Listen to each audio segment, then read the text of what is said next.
Hi, I'm Georgia. Welcome to French Bedroom. I'm so excited to introduce you to our new series, In Bed With, where I'm lucky enough to meet some fab and really inspirational females. I get to talk to them about what it is that drives them, what their passions are, what motivates them, and what gets them up in the morning. Let's see who I'm joined by today. After 20 years in the footwear industry, working for international brands, Claire Burrows became frustrated with the idea that style and comfort couldn't coexist. Living in London and spending all day running around the city, she knew uncomfortable shoes really ruin your day, but ordinary trainers just didn't look right for work. Claire wanted something that looked good and felt good. Wanting to do things differently, Claire took a leap of faith and Air and Grace was born. Almost 10 years on now, and with a team of 8, Air and Grace create the most luxuriously comfortable, responsibly sourced footwear that you'll just want to wear again and again. So join me today as I speak with Claire about her female-founded business, where her inspiration comes from. We touch on some celebrity gossip and what to do when a truckload of trainers is stolen by bandits. So Claire, why shoes and where does the brand name Air and Grace come from? I'm intrigued. So shoes, it was sort of accidental. So I studied business of fashion at London College of Fashion. Yeah. And even my route to that was a little bit kind of like not very straight line. I went to a very strict convent school and they kind of wanted us to have, very kind of straight-laced jobs. Yeah. And, I said I wanted to be a fashion designer. Yeah. And I can vividly remember going imagine. in to see the careers advisor and being told, don't be silly. You're never going to be a fashion designer. That's not going to happen for you. I love to hear that because I bet that spurred you into thinking. Yeah, absolutely. Yeah. But I just went about it a really strange way. I ended up going down the route of, what I was being told to do at school, which was like, I was really good at economics. I loved art, but, they just kind of pushed me into doing more kind of like, English and economics and very traditional subjects. And I ended up failing them all. Yeah. But I was originally going to go and do an economics degree. Yeah. And I think I just kind of thought, this isn't for me. Good. And ran away, basically. I went on a holiday and never came back. And you were what, 19, 18 at the Yeah, time? 18. Yeah, my mum was frantic. She was like, when are you coming home? And I was like, I'm having too good a time. I'm Yeah. not coming Yeah. home. So I did a few summers in Tenerife. Oh, I love it. Brilliant.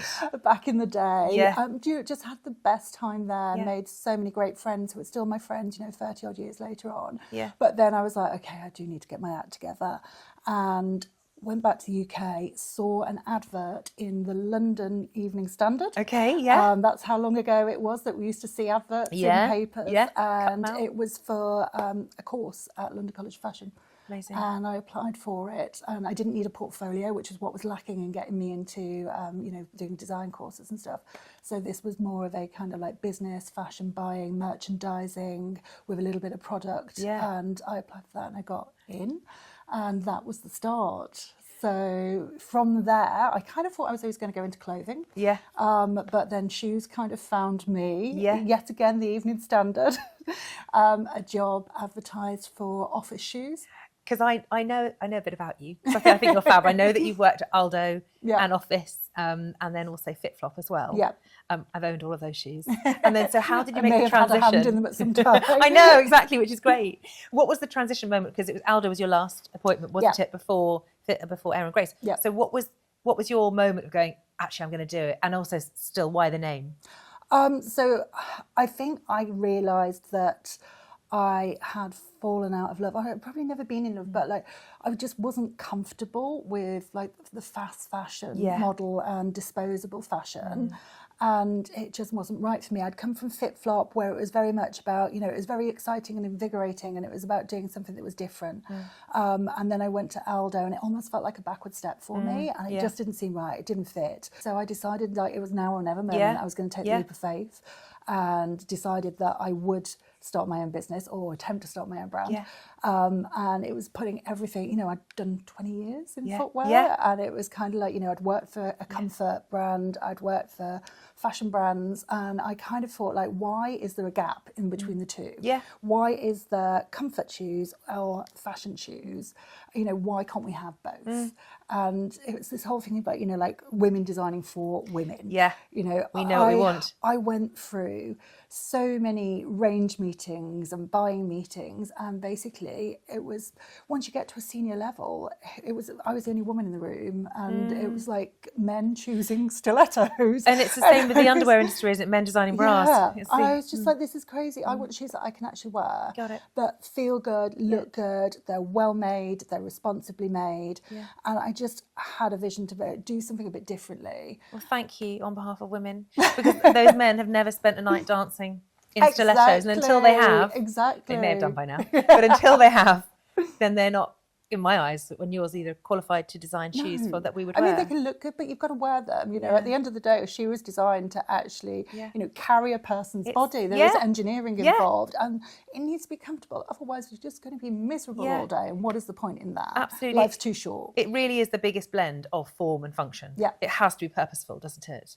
But then back to the name, so that's kind of where it came from, is that basically, I mean, it was a weird story in that a friend of mine was amazing, and she did my branding for me because she was starting a branding agency at the same time as I was starting my business. Good friends. Good friends, shout out to our design agency. Nice. She would kill me if I didn't say that. And they basically, we were stuck for a name, and we had to launch. We were up against it. Okay. So we were on the phone to each other, just going through names and names and names, and like coming out with all sorts of crazy stuff. And she said urban pace, I heard air and grace. Oh wow, just I love because that. there was a bad connection on the phone.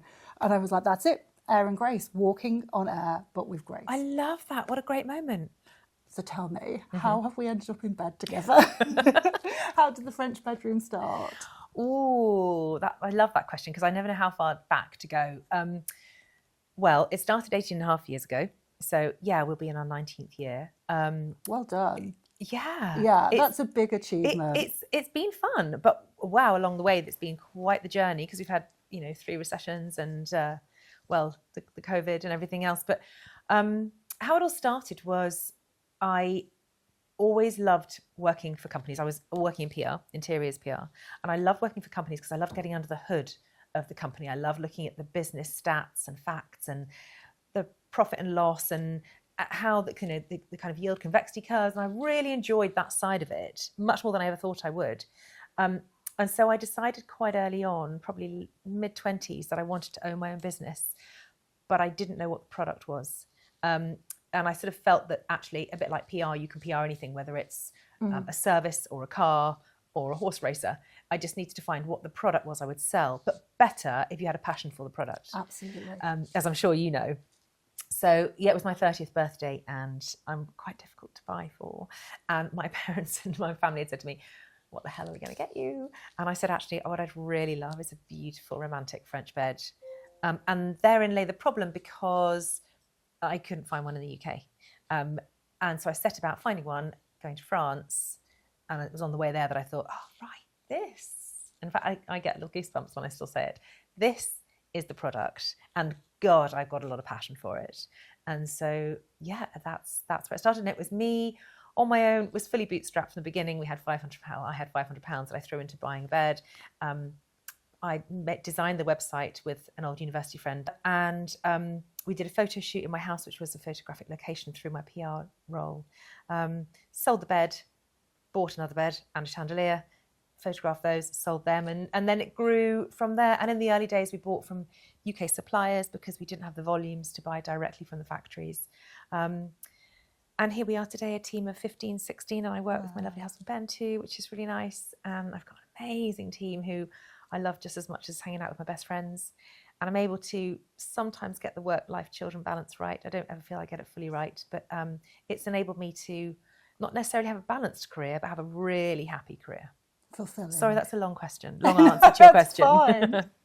There we are. It's a good answer, Yeah. and one you should be really, really proud of as thank well. I you. mean, like, so many businesses fail in the first 3 years. Yeah. So, you know, to make it to the milestone that you had. Yeah, it was 2006, and we had the 2007 recession, the double dip. But we had in our favour French furniture being in fashion.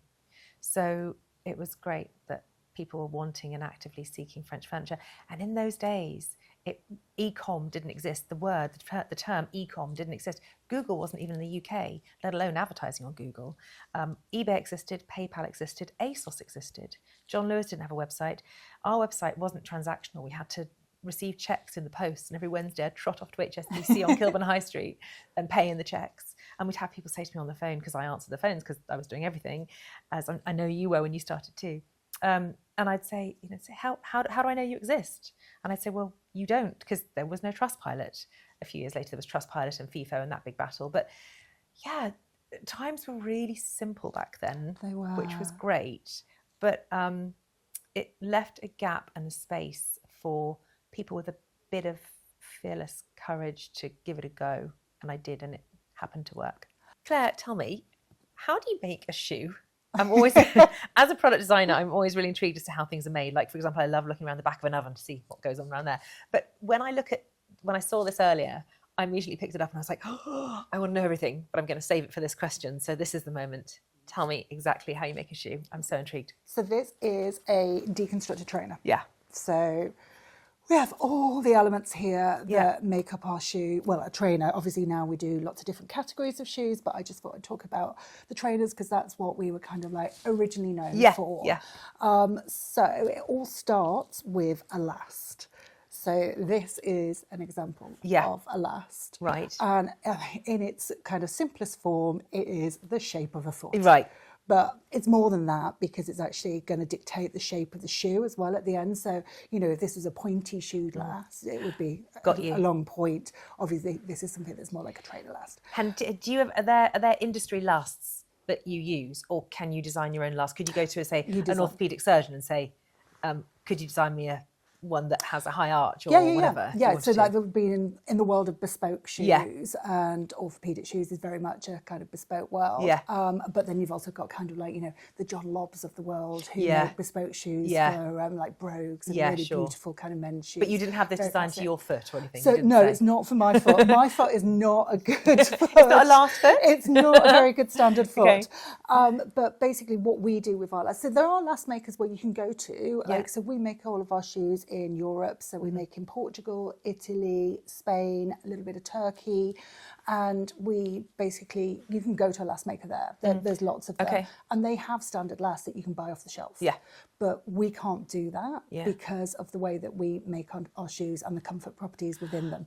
Which you're about to tell me about. Yeah, so what you can see on this one is basically it's got this kind of like plate taped to it. And that's because this was a last that was a development last. It's not production last. And basically we were trying to get the perfect fit at this point. Yeah. So once they've made this, and then if we have to adapt it, we'll go through all sorts of different processes to be able to adapt it, to get enough volume in the shoe. Yeah. At the points where it needs it to ensure you've got like lots of lovely wiggle room and it's comfortable and it's going to be like a good width fitting. Breathability, expansion in the heat, all those things. Exactly. Yeah. And we'll do things like this. So this would have been a trial where we would have put this on and then pulled another upper over it. So that's the upper. Okay. Yeah. And that's stitched from several pieces of, several pieces of leather all stitched together. And we do all leather linings because it's the most comfortable. You don't mind me touching it? No, go ahead. And then also we minimise the seams that are inside as well, because seams are basically where you can get rubbing. So we'll even go to the extent of kind of like these seams here. Yeah. We will like try different positions for them so that they don't rub against bones, cartilage, etc. So I mean, it's like, you look at the flex lines and you'll avoid the flex lines. It's like we go through iteration after iteration after iteration. So they're totally Glastonbury proof. You can wear this for 4 days. You might want wellies, I don't know. yeah, funny Glastonbury. But it's basically about trial and error and a bit of knowledge. Yeah, right. Yeah. But we'll kind of go like, okay, we know that we want to eliminate as many seams as possible, but like obviously that makes them more expensive. Yeah. Because if you've got bigger pieces, it means the cutting efficiencies aren't as economical. So that's why they cost a bit more. Yeah. It's all those small details though, isn't it? It is the small details that make a huge difference. Because like, for example, when we started this shoe, when we started the development of it, it actually had a seam down the back here. Yeah. I've had those before. But it catches here. So on a wearer trial, I wore them and straight away, by the time I got from home to the station, I could already feel it rubbing. So I was like, they failed. Can I be a wearer trialer for your Yes, shoes? please. We love wearer Love that. trialers. And then what we hide inside is this is where the magic happens. Is where the magic happens. It's our tender living air footbed. It is patented. Good, well done. So I developed this with an amazing technician who's been a friend of mine through my career, and he was one of the lovely people who offered to help me. Sorry about that. That's not the doorbell. That's the clock going. And I said, what I want to do is to design something that gives all the comfort where it's needed, but it's slimline. Right. So that you can hide it inside the shoes. Yeah. So that basically it's not going to make them too bulky. Yeah. And it's about like a smarter trainer. Yeah. You know, they're made in a really beautiful, like this is a natural grain leather. It's like, it's all accredited. It's all responsible leather. It's basically the tanneries, they make their own energy. They don't pollute, you know, and all the leathers, it's traceable right through to, you know, That's the amazing. whole sort of system. Yeah. That we make sure that everything we do is the most responsible it can possibly be. That's fantastic to hear. This is the magic bit. This is the memory foam. So it's memory and recovery. Memory and recovery. There's a difference. So memory means as it says. I know exactly what, because we do something similar with mattresses. Of course. So memory will remember. Yeah. So the top layer is memory, and that will mould to the shape of your feet. Yeah, lovely. But then these are the two layers. They are firm density. So this is the firmest, this is medium. Right. This is super soft. Yeah. So this firm one here basically is the firmest because when you strike down with your heel, I'm getting really technical. No, this is great, but that's your walk. That's when you how strike you down walk. with your heel, what you need is for that to take the impact. There's so much technical information that goes into making a pair of shoes, isn't there? And I bet there's no so one many has any operations. idea. I mean, it must be the same with beds and mattresses. Yeah, it is. It is to a degree, yeah. And I think, you know, when you think about designing a bed, for example, here, this is a mood board here that we've got at the moment. So there's lots and lots of green, there's lots of pink on here. It's like we knew about it. Yeah, we did. We got the memo, we right? channeled it. Actually, we were looking yesterday in the office at sales of green products, and they're 30% up on blue, because blue is a summer sort of perennial colourway. But this summer it's been green. And we don't know if it's because obviously the fashion is green, but also green is a very uplifting colour when times are hard, and we've obviously had a bit of recession and the general election and the wars in the world. So people perhaps need a bit of an uplift. But also there's been so much rain, so there's green going on outside the window as well, so it's bringing the outdoors in. But this is the mood board that we've created here for the next season. But when we design a bed, we think about, a bit like you and your customers, we think about how they're going to use the bed. So what they want to do in bed, whether they want to sit up and have Sunday morning breakfast, sit with the children or the grandchildren, whether they want space on the bed for the dogs, if they want to watch TV, in which case we wouldn't have a footboard. A lot of women of a certain age just want peace and quiet away from the world. And so we use velvet a lot, which is sound absorbing. Which is why they use velvet in cinemas for the seats and also on trains, because it absorbs sound. That. Velvet is made up of tiny, tiny piles.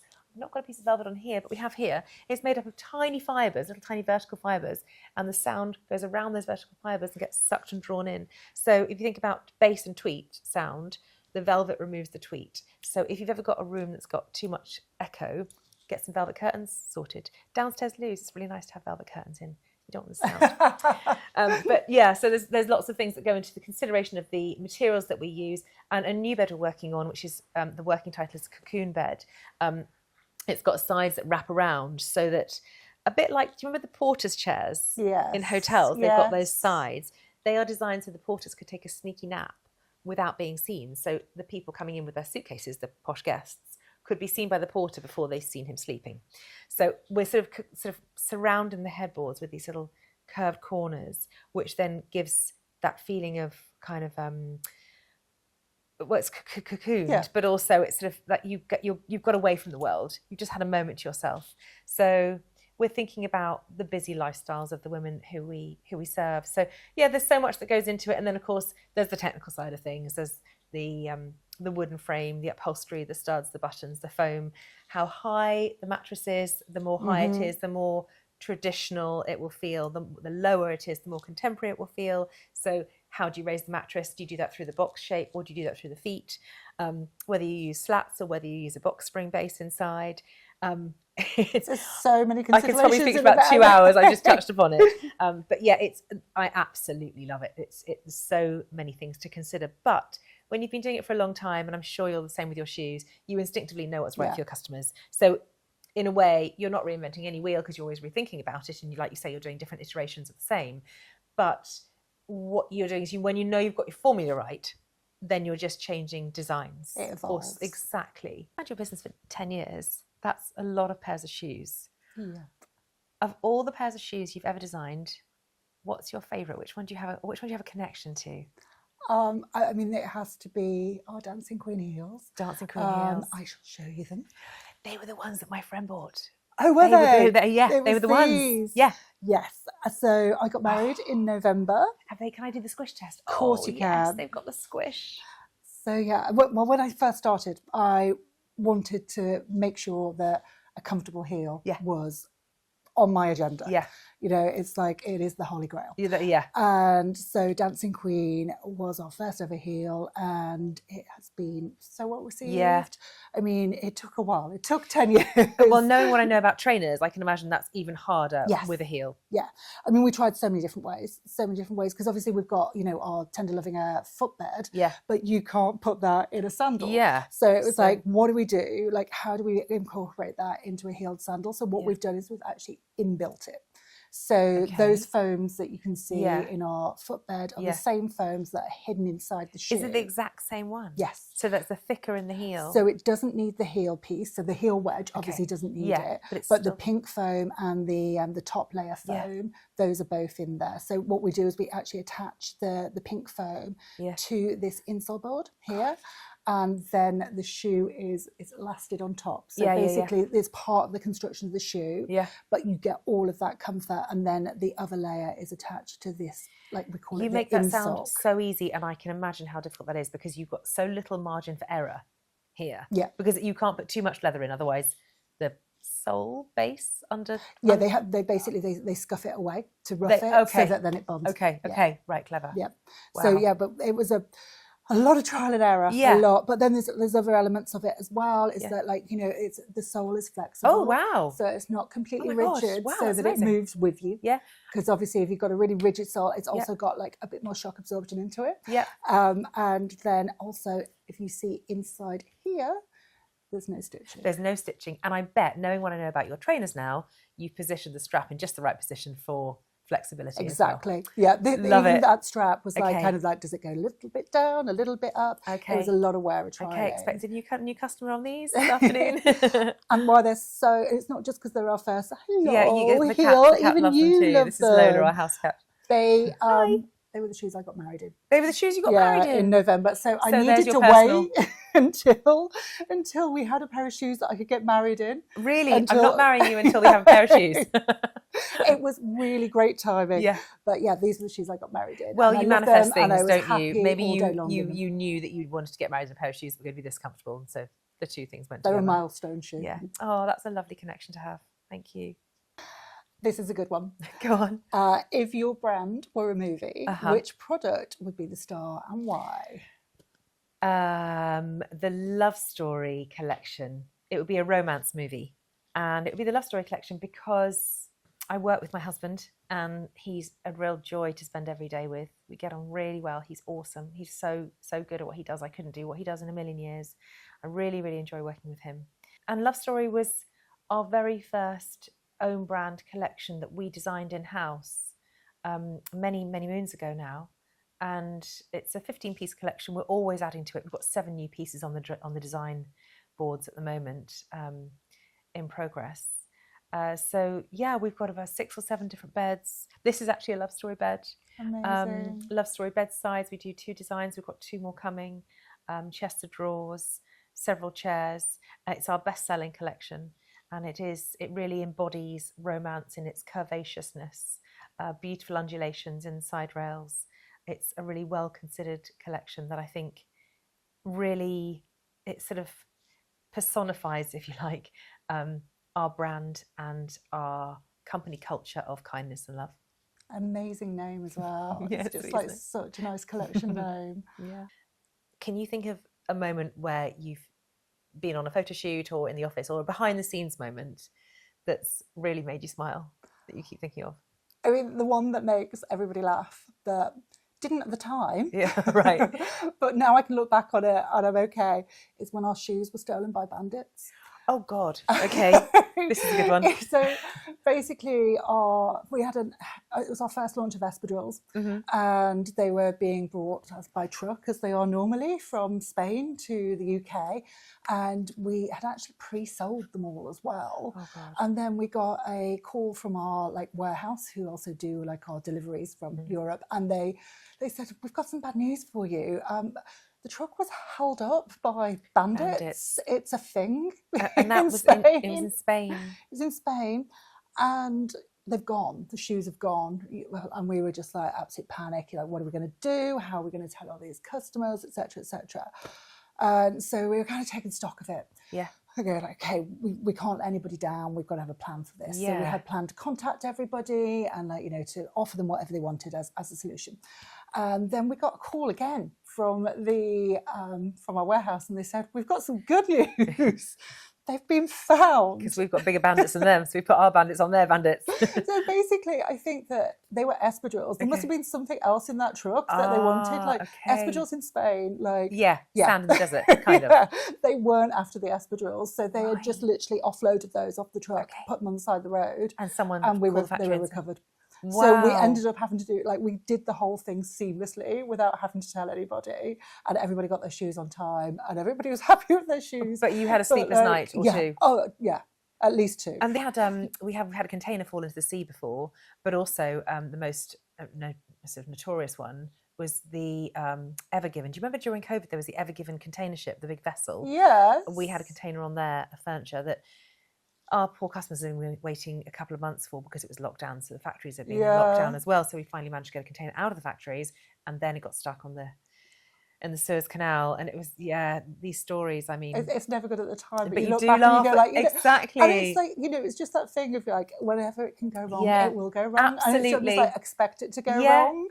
Okay, describe your entrepreneurial journey in 3 words. That's a tough one. A start, a middle, and then a today. The start has to be fearless. You've just got to go for it, because you'll have loads of people telling you not to, and you can't listen to the naysayers. In fact, you have to use those as fuel. And then the middle zone is the learning zone. That's when you're making mistakes, and you have to learn from those mistakes, because if you don't progress, and it costs you a lot of money.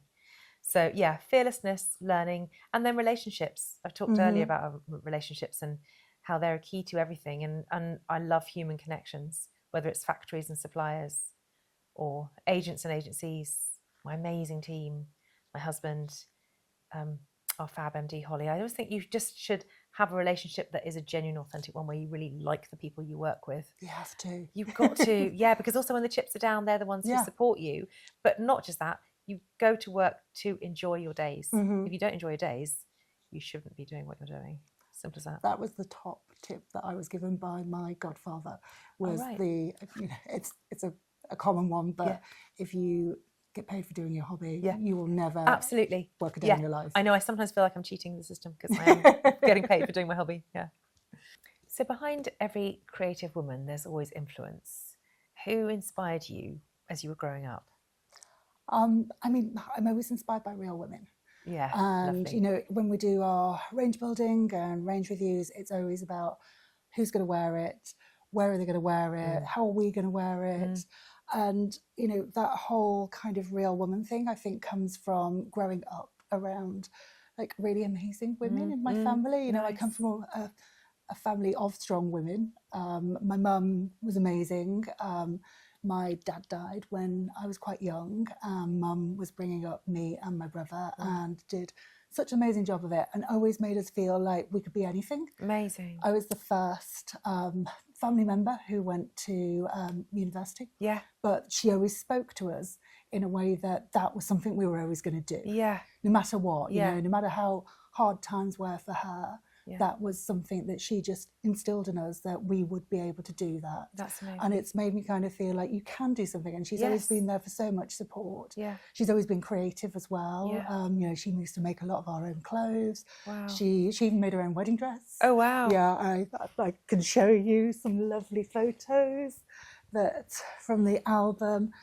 You know, she Oh, adapted she made this that wedding dress. Yeah, she actually borrowed it from a friend, but because she's quite tall, like me, she had to kind of adapt it. So like we can see in the So she put her own close-ups, hem on. she's got like, she added a panel to it and then like put little sunflower trims over it, because she's just really creative and she'll always get around that sort of thing and like make something more beautiful. Yes. And then, you know, even my mum's mum, my grandmother, actually worked in John Lewis in the 60s in the shoe department. Yeah. Oh, it's come full circle. Yeah, it literally has. Yeah. And she was so fascinated about what I was doing. And even, you know, when I was working for other footwear brands and stuff, she was like, oh, tell me all about like everything. Of course. What a lovely connection she'd have with her. She was such a fashionista herself. She used to make a lot of clothes and get her clothes made. And, you know, one of the things I remember from being a really small child when we were still in Liverpool was going around to Nan's for Sunday lunch, and then she'd show us all of her new clothes that she'd had made. Amazing. But yeah, so it's kind of passed down. So you do have shoes and fashion in your DNA. You really do.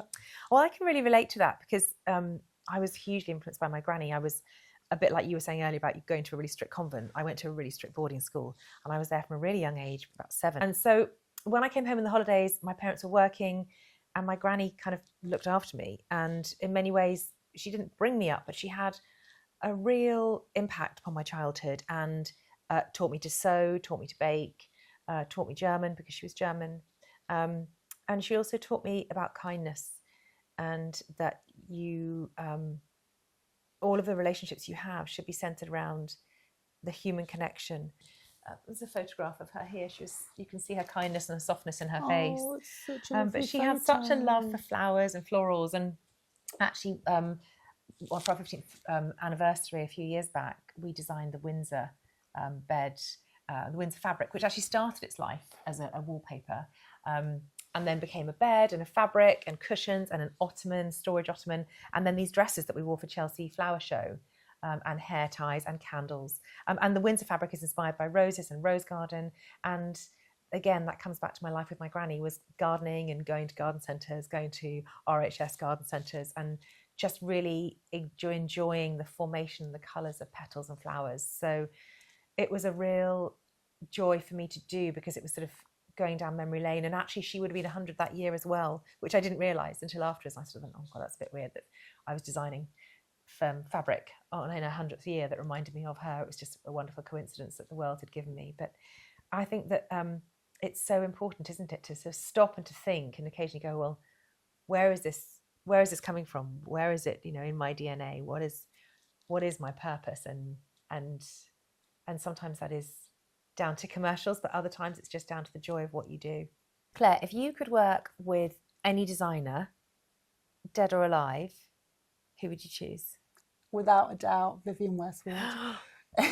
She's amazing. I mean, I've got a collection of pieces that go back to when I was about 18 years old, when I was a fashion student, and I treasure them. Yeah. And I can still get into most of them. Yeah. And I do still wear them. I mean, like, just the cut and the drape. Yeah. And it's timeless and incredibly clever. Yeah. And she was just brilliant as well, all of her philosophies. And it's almost ironic, really, because she didn't care about comfort. Yeah, and she was kind of quoted for, like, you know, comfort and fashion don't mix. I can forgive her for that. Yeah, yeah. She's just amazing. She would definitely have a pair of those. 100%. I think she got a little bit more into comfort. Yeah. Well, and it's really weird you said it because I'm exactly the same. My answer would be Vivienne Westwood as well.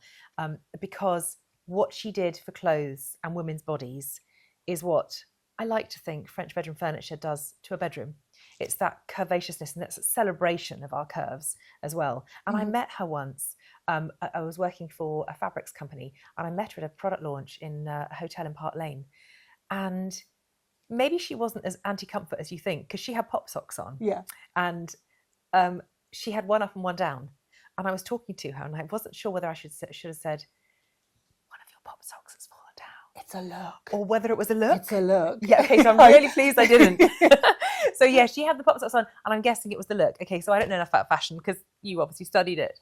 But yeah, she was... I used to see her on the tube quite a lot, because I lived in Clapham and she lived around the corner. Right. And she always had the same... She had the same thing. So it wasn't an accident. How funny. God, I'm really pleased I didn't say anything now. What was your first pinch me moment when you really realised it was all taking off? Do you remember I mentioned earlier I worked in PR? Mm-hmm.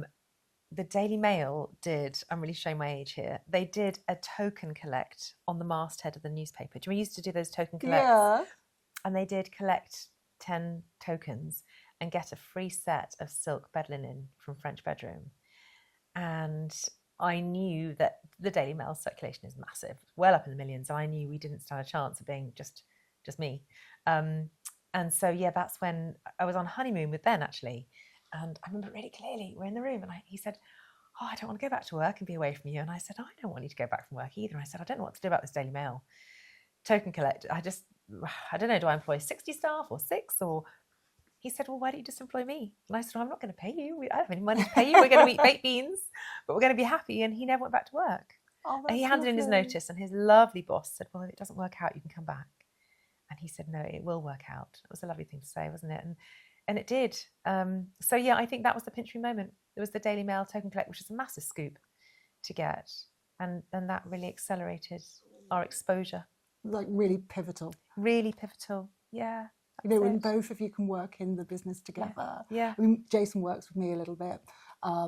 We kind of keep our distance a bit from it. Right. It's not great when we do it full time. So hats off to you for doing it full time. We're both different enough. Yeah. His skills are so different to mine that I don't know how he does what he does. So it's great. But yeah, I wouldn't have been able to do it without Jason. He's just like, you know, he has rolled his sleeves up. Amazing. He has driven vans. Yeah. He has, you know, done the spreadsheets. Yeah. He has like lifted and shifted enough boxes and like, you know, just absolutely. And there is a massive sounding board as well. Like I was going to say, it's the support, isn't it? Massively. Yeah. And just to understand that you are going to be working like so many hours and business sometimes comes first, or business does come first a lot of the time. So, you know, it's like, it does really impact on like whichever way you choose to do it as an entrepreneur. And it's like, sorry, really I've not impacts. made a home cooked supper in 2 weeks or collect the children from school in a month. But, you know, in photo shoot season and sometimes you just really want to just run ideas by them. And it's not even his department, but he'll kind of go, yes, pink sounds great with green, and a check with ruffles sounds lovely. He knows more about women's shoes now than he needs to. Yeah, I'm sure he does. What was your pinch me moment? Have you had one? I would say, so I won a competition with, again, it's newspaper related. Okay. So the Metro newspaper had a competition that was looking for the UK's consumer brands of tomorrow. Oh, wow. And it was a nationwide competition. I entered. And again, it was one of those things where we were actually out in the pub and I realised that I'd seen this competition advertised and I was like, oh my God, it's today. The closing is today because it was in the paper again. So I was like, we've got to leave. We've got to go. I'm going to do this. And he actually said to me, do you really think you've got a chance of winning this? Or should we just stay for another drink? I was like, no, we're going. You've got to be in it to win it. Yeah. And so I entered and it was just a really short kind of like sentence thing that you had to put in. Okay. And then that led into like, you know, a business plan and other round stuff. So it's a bit like Dragon's Den. Yeah. And at the end of it, it was a proper kind of like the top 10 businesses went and presented live to a panel. And there were 10 of us there and I won the top prize. That's amazing. When was that? That was in 2013, I think. That's so amazing. Basically, so right at the beginning of your journey. Yeah. So from that one investment, and it was the only investment that I've taken since. Yes. So that was the money really that we needed to pivot from. Like my original business plan was going to be wholesale, and then I found that was just not going to work, and I didn't have the money to be able to buy stock. Yeah. So I'd set up, I'll set up a website and everything. Like, it's very different being a consumer brand to being a wholesale brand, and so it gave me the money that I needed to be able to do that. That's and amazing. To like follow a different pivotal business plan. That was your projector moment. Yeah. Yeah. Amazing. Oh, well done. That's brilliant. Something random. Okay. What random things does creativity make you do? Oh, gosh. I can't wait for this answer. If my kids and my husband were here right now, they'd be laughing. Well, I get quite a lot of inspiration when I'm not in the office or at my desk. Yeah. So walking, going to gardens, beautiful gardens, even garden centres, taking my lovely whippet for a walk, looking at the grasses and the wildflowers. But never more inspiration comes than when I'm on holiday. So in recent years, I've been to France probably 6 times, and I can't go to France without going to the brocantes, the antique markets, the flea markets.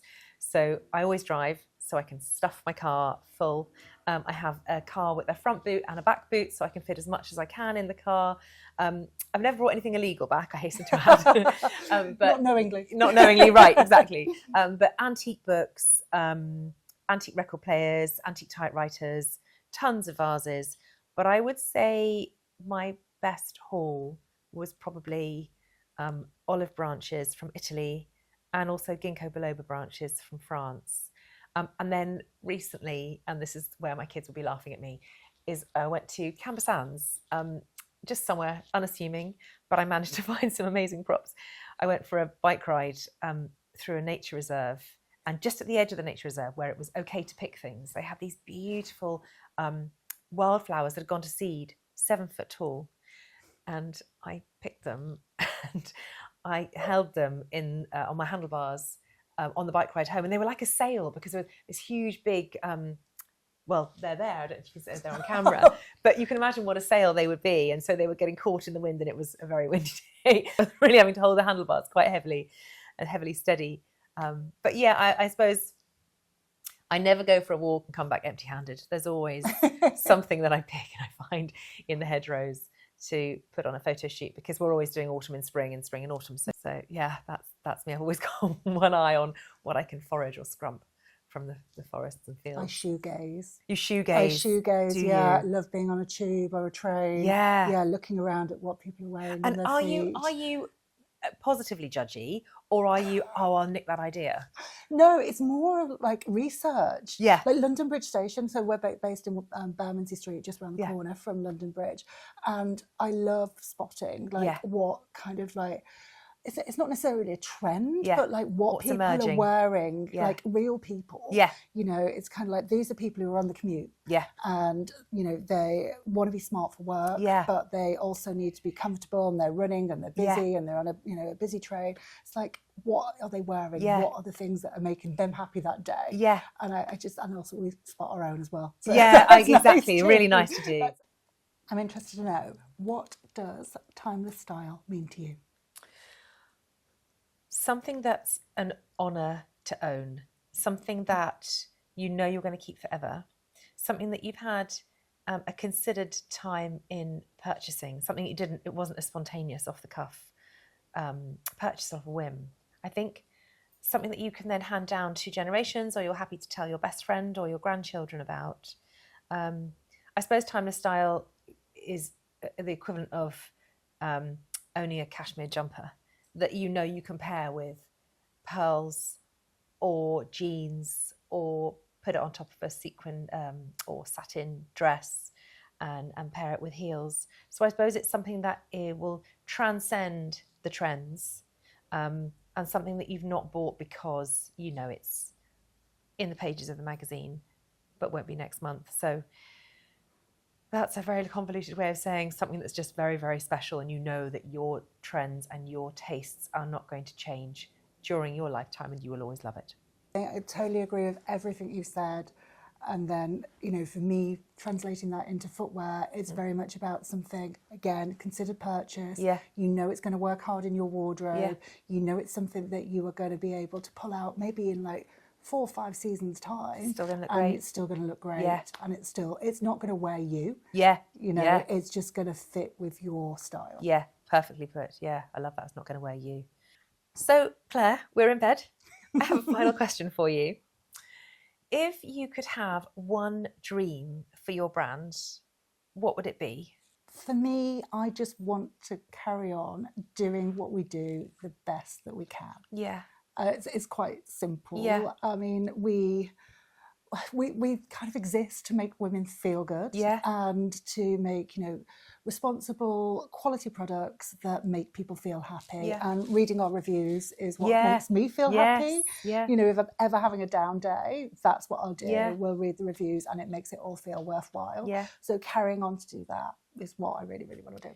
I know just what you mean about just doing something really well, having your niche, found your niche, knowing your USP, your unique selling point, knowing who your customer is, knowing you've got the skill within your team, and that your product is serving a desire and making someone's life better. That's enough, isn't it? Although I'm going to push it a bit further, and I'm going to say I have a bit more of a dream, but only a tiny one. And that is, I think I would love to see our products in Liberty, because to me, Liberty is the quintessential department. Well, it's my favourite department store, and I wore Liberty dresses handmade by my mum, because she was a seamstress. And I think to see our products on their shelves, or to design a bed in collaboration with them, would be the sort of coming full circle. That would be right, done, ready to retire, although probably would never retire. That would just then spur you on. Yeah, you're right. Yeah, well, let's do a full collection. Yeah. It's never kind of like, I think it's one of those things, it really is an entrepreneurial journey. I know. You never reach the end. Yeah, it should be a definition, entrepreneurial, never bloody stops. But thank you, it's been so lovely having you with me. I've really enjoyed it. You've been great at bed. Thank you so much. Thank you for being here. Absolutely lovely afternoon with you. Likewise, you too. Thanks.